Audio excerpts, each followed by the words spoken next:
Drugs ఒక కంపెనీలో పట్టుబడ్డారు. బహుశా తెలంగాణ చరిత్రలోనే ఇంత పెద్ద ఎత్తున డ్రగ్స్ పట్టుబడడం అనేది మొదటిసారి. ఎఫిడ్రిన్, మెఫిడ్రిన్ అనే రెండు నిషేధించబడ్డ డ్రగ్స్ పట్టుబడ్డాయి. ఇక్కడ ట్విస్ట్ ఏందయ్యా అంటే ఇది పట్టుకున్నది రేవంత్ రెడ్డి సారథ్యంలో నడుస్తున్న తెలంగాణ పోలీసులు కాదు. ఇది మహారాష్ట్ర గవర్నమెంట్ నుంచి అక్కడి పోలీసు కమిషనర్ పంపించిన ఒక స్పెషల్ పోలీసు బృందం గత నెల రోజులుగా పరిశోధించి కాపలా కాసి వీళ్ళను నేరస్తులను పట్టుకున్నారు. గత 4 నెలలుగా ఒక కంపెనీ పెట్టి ఆ కంపెనీలో ఈ డ్రగ్స్ అన్ని కూడా నడిపిస్తూ ఉన్నారు అనేది చాలా క్లియర్గా మరి పోలీస్ ఇన్వెస్టిగేషన్లో తేలింది. ఈ డ్రగ్స్ అన్ని కూడా దేశవ్యాప్తంగా మరి సప్లై చేస్తున్నారు, ఇంటర్నేషనల్ మార్కెట్లో కూడా సప్లై చేస్తున్నారని చెప్తున్నారు.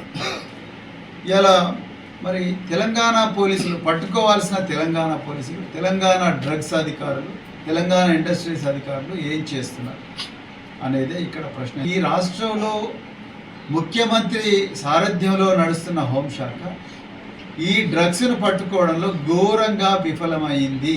మరి ఈ రాష్ట్ర పోలీసులు ఏం చేస్తున్నారు? ఇది రేవంత్ రెడ్డి గారు తెలంగాణ ప్రజలకు సమాధానం చెప్పాల్సిన అవసరం ఉంది. మరి విద్యాశాఖను నా దగ్గరే పెట్టుకున్న ముఖ్యమంత్రి గారు అదే విద్యాశాఖలో భాగమైన మహేంద్ర యూనివర్సిటీలో కానీ లేకపోతే మెడిసిటీ మెడికల్ కాలేజీలో కానీ చాలా చోట్ల కూడా రేవ్ పార్టీలు జరుగుతూ డ్రగ్స్ తీసుకుంటూ గంజాయి తీసుకుంటూ విద్యార్థులు పట్టుబడ్డారు. ఆల్రెడీ విద్యాశాఖ పూర్తిగా కుదేలైపోయింది అనేది క్లియర్గా అర్థమవుతుంది. నేను డ్రగ్స్ ఎక్కడున్నా ఒక గద్దలాగా పీకేస్తా అని చెప్పి మరి డాంబికాలు పలుకుతున్న ముఖ్యమంత్రి గారు, అదేవిధంగా నేను డ్రగ్స్ కోసం కొత్త డిపార్ట్మెంట్ పెట్టినా అన్న ముఖ్యమంత్రి గారికి ఈ చెర్లపల్లిలో ఆ కంపెనీ ఎందుకు కనిపించలేదు? దీంట్లో ఏమన్నా కాంగ్రెస్ నాయకులకు వాటాలు ఉన్నాయా? ఆ విషయం కూడా నిగ్గు తేల్చాల్సిన అవసరం ఉన్నది. ఈ పోలీస్ శాఖ ఏం చేస్తుందయ్యా అంటే ప్రశ్నించే వారి మీద అక్రమ కేసులు పెట్టి జైలుకు పంపిస్తున్నారు. అంటే రాష్ట్ర పోలీసులందరూ కూడా వీటి మీదనే బిజీగా ఉన్నారు. సెంట్రల్ అమెరికా లేకపోతే మెక్సికో లేకపోతే వెనుజులా, ఇక్కడెక్కడైతే కొలంబియా, ఎక్కడైతే డ్రగ్స్ తయారవుతున్నాయో ఆ విధంగా తెలంగాణ తయారయ్యే పరిస్థితికి ఇలా కాంగ్రెస్ పార్టీ రేవంత్ రెడ్డి గారు తెలంగాణను తీసుకొచ్చిండ్రు. మన కళ్ళ ముందరనే పంజాబ్ 30 సంవత్సరాలు ఆ డ్రగ్స్ నుంచి ఆ డ్రగ్స్ బారిన పడి పూర్తిగా చితికిపోయి ఇప్పుడిప్పుడే పంజాబ్ కోలుకుంటున్నది. తెలంగాణను మళ్ళీ పంజాబ్ లాగా చేయాలనుకుంటున్నారా రేవంత్ రెడ్డి గారు? 470% పెరిగినాయి కేసులు మీ హయాంలో.